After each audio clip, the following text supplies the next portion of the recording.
আসসালামু আলাইকুম রহমতুল্লাহি ওবরকাতুহু। সম্মানিত দর্শক, বাংলাদেশের রাজনীতিতে আওয়ামী লীগের অপরিহার্যতা কিংবা ধরুন অপ্রয়োজনীয়তা, অপাংক্তেয়তা,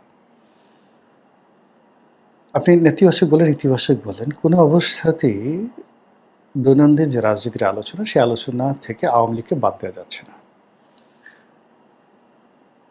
জামাতের নেতৃত্বাধীন ১১টি দল এবং বিএনপির নেতৃত্বাধীন যে দলগুলো এই মুহূর্তে রাষ্ট্র ক্ষমতায় আছে, সবাই মিলে প্রাণান্ত চেষ্টা করছে আওয়ামী লীগের নামটি যেন জনগণ না নেয়। আওয়ামী লীগকে কালার করার জন্য, আওয়ামী লীগকে অপদস্থ করার জন্য, ছোট করার জন্য যা ইচ্ছা তাই তারা করে যাচ্ছে। কিন্তু এ যেন এক অদ্ভুত নিয়তির খেলা। সরকার এবং বিরোধী দল যত বেশি চেষ্টা করছে, আওয়ামী লীগ তত বেশি মানুষের কাছে প্রাসঙ্গিক হয়ে যাচ্ছে। আলাপ আলোচনায় পথে ঘাটে মাঠে রাস্তায় যেখানে আলোচনা হচ্ছে, সেটা বিদ্যুৎ নিয়ে হোক, ভাঙাচোরা রাস্তা নিয়ে হোক, কর্মসংস্থান নিয়ে হোক, আইনশৃঙ্খলা নিয়ে হোক, ঘুরে ফিরে মানুষ আওয়ামী লীগের কথা বলছে। আবার যখন আওয়ামী লীগের নাম আসছে অপরিহার্যভাবে, সেখানে শেখ হাসিনার নাম চলে আসছে কয়েকটা কারণে। আমাদের দেশে পারিবারিক রাজনীতি, সেই পারিবারিক রাজনীতিতে দুটো পরিবার রাজনীতিতে মোটামুটি সেটেল হয়ে গেছে। একদিকে শেখ পরিবার, অন্যদিকে জিয়া পরিবার, অর্থাৎ বঙ্গবন্ধু পরিবার, আর অন্যদিকে জিয়া পরিবার। তো সেক্ষেত্রে বঙ্গবন্ধু পরিবারে শেখ হাসিনার যে বিকল্প নেতৃত্ব, সেই বিকল্প নেতৃত্বটা এখনো পর্যন্ত গড়ে ওঠেনি। তো তিনি হয়তো প্রকৃতির নিয়মে মারা যাবেন, মারা যাওয়ার পর নতুন কেউ আসবে।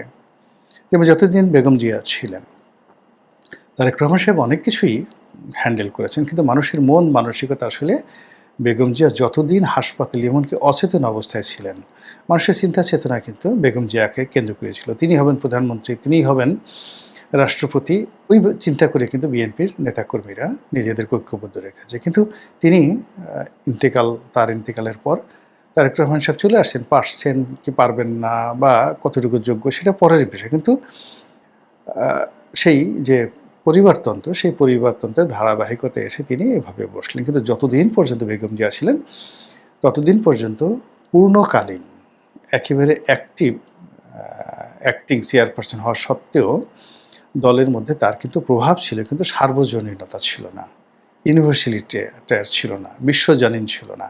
ওখানে ঘুরে ফিরে বেগম জিয়ার কথাই আসতো। এখন তো একই অবস্থা।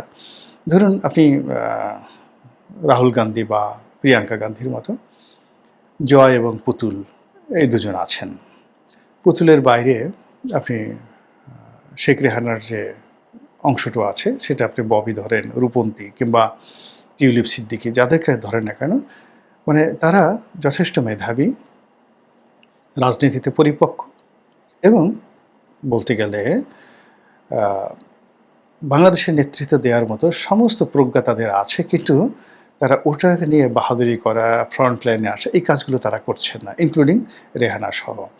তো শেখ হাসিনাকে আমরা চিনি, জয়কে আমরা চিনি, ইভেন শেখ রেহানাকে আমরা চিনি, কিন্তু শেখ রেহানার কোনো বক্তব্য আমরা তাকে নিয়ে সন্দেহ করি, সে এটা করেছে, ওটা করেছে, সে বাংলাদেশে এই অপকর্মের সাথে জড়িত, ওটার সাথে জড়িত, এই শেখ রেহানা গ্রুপ আছে, ইত্যাদি ইত্যাদি, এগুলো আমরা বলি।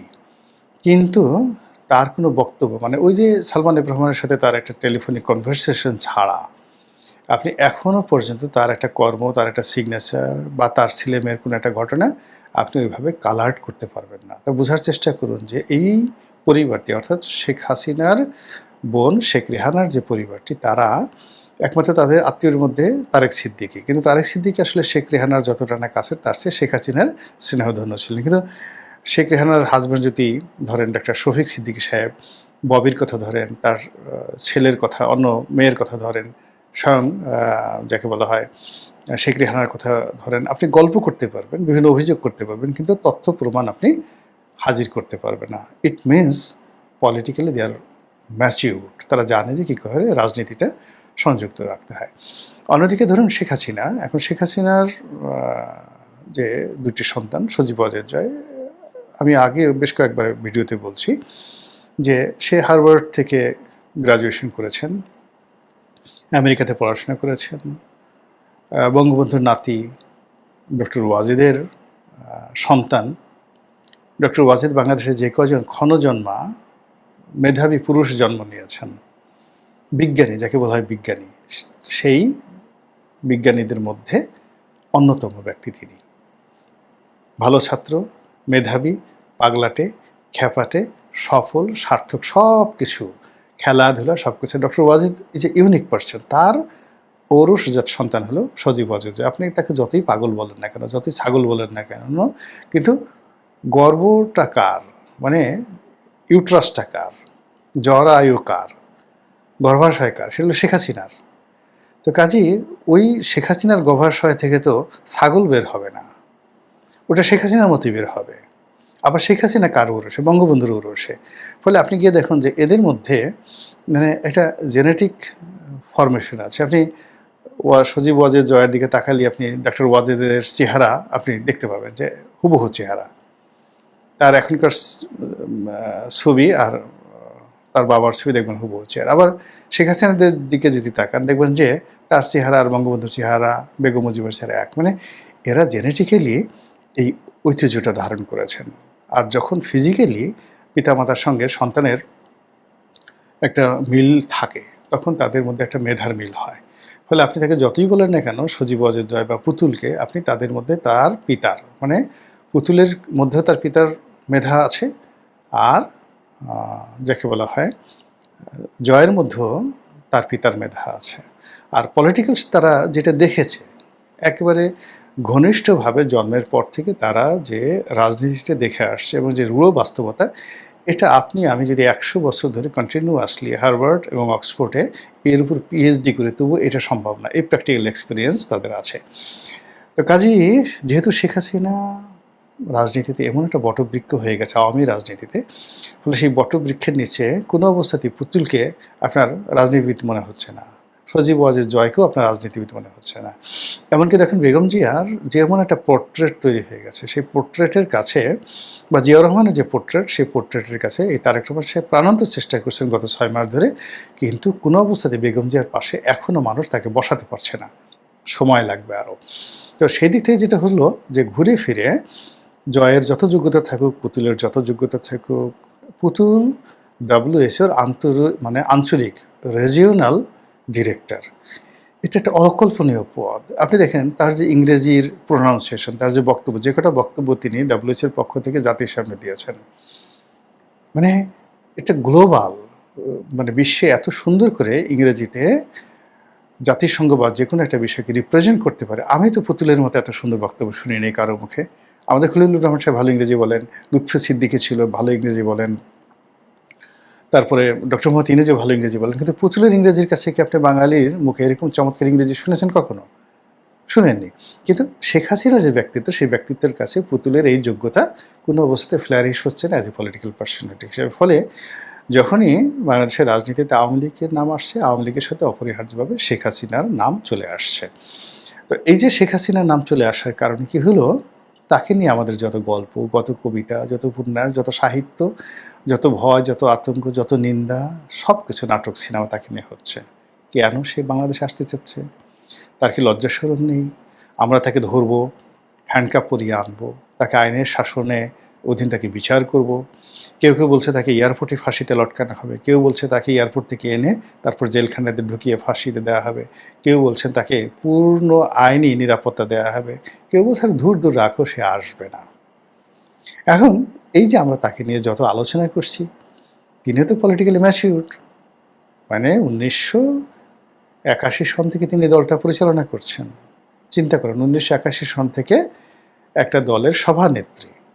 আর 1975 সালের পর থেকে 81 প্রবাসী থেকে তারেক রহমান সাহেব যেভাবে লন্ডনে থেকে বিএনপি পরিচালনা করছে, তিনিও প্রবাসী থেকে আওয়ামী লীগের যত সব কিংবদন্তির নেতৃত্ব, সেটা মোস্তফা মহসিন মন্টু, ডক্টর কামাল হোসেন, তারপরে আব্দুর রাজ্জাক, তোফায়েল আহমেদ, এরকম সব জায়ান্ট নেতাদেরকে তিনি পরিচালনা করে, কাদের সিদ্দিকী, লতিফ সিদ্দিককে পরিচালনা করে তাদের মাথার উপরে এসে আপন যোগ্যতায় সভানেত্রী হিসেবে ছড়ি ঘোরাচ্ছেন আজকের দিন পর্যন্ত।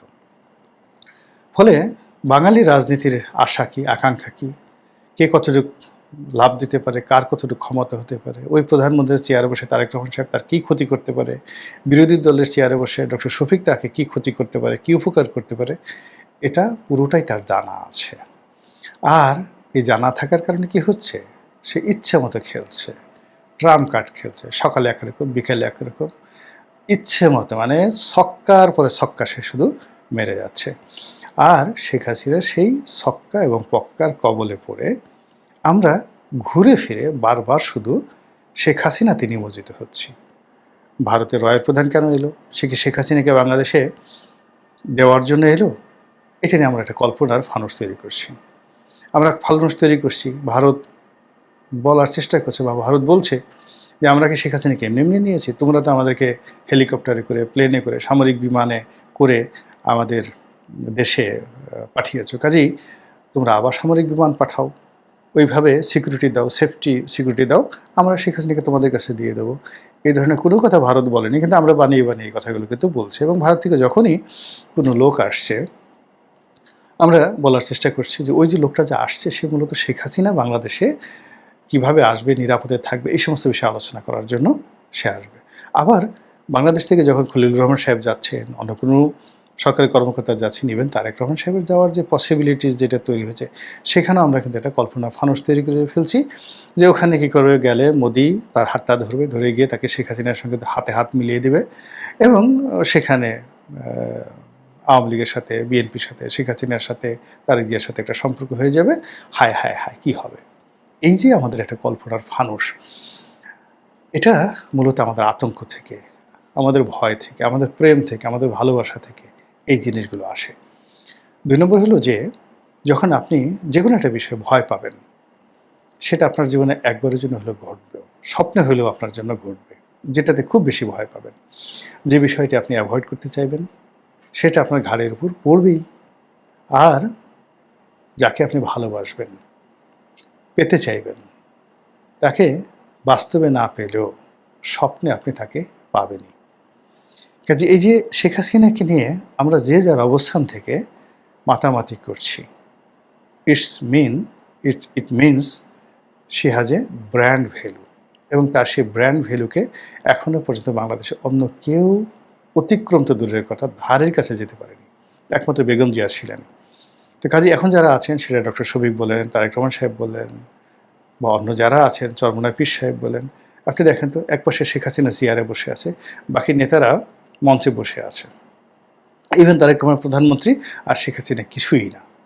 শেখ হাসিনা বসে আছে মঞ্চে, একেবারে ওই যে আপনি দেখবেন বুড়ি, যেভাবে এখন তাকে পোর্ট্রেট আঁকা হয়েছে, ক্যান্সার হয়ে গেছে, মরে গেছে, ভিক্ষা করতেছে রাস্তায়, এরকম অনেকগুলো ছবি টবি আপনারা প্রচার করছেন, ওইরকমই একজন বুড়ি বা ভিক্ষুককে খালি শেখ হাসিনার মুখটা সহ চেয়ারে বসায় দেন, তার পাশে ডক্টর ইউনূসকে বসায় দেন, সঙ্গে সঙ্গে উইদিন 1 মিনিটে ডায়রিয়া হয়ে যাবে, কাপড় চোপড় চেয়ার সবগুলো নষ্ট করবে। এবং এটা দেখেন, মানে মানুষের প্রেশারে এবং উচ্চতায় যে কী অবস্থা। আপনি ধরেন 10 দিন আপনার কোষ্ঠকাঠিন্য, এই 10 দিন কোষ্ঠকাঠিন্য নিয়ে আপনি পাহাড়ে উঠেন, পাহাড়ে উঠে আপনি আপনার সামর্থ্যের বাইরে পানি খাওয়া ছাড়া, সুগার ছাড়া আপনি পাহাড়ে উঠেন, আপনি দেখুন মুহূর্তের মধ্যে আপনার ডিহাইড্রেশন হয়ে গেছে, একেবারে যেটাকে বলা দাস্ত, জোলাপ, ডায়রিয়া, হাগা হয়ে যাবে, কাপড় চোপড় সব হয়ে যাবে।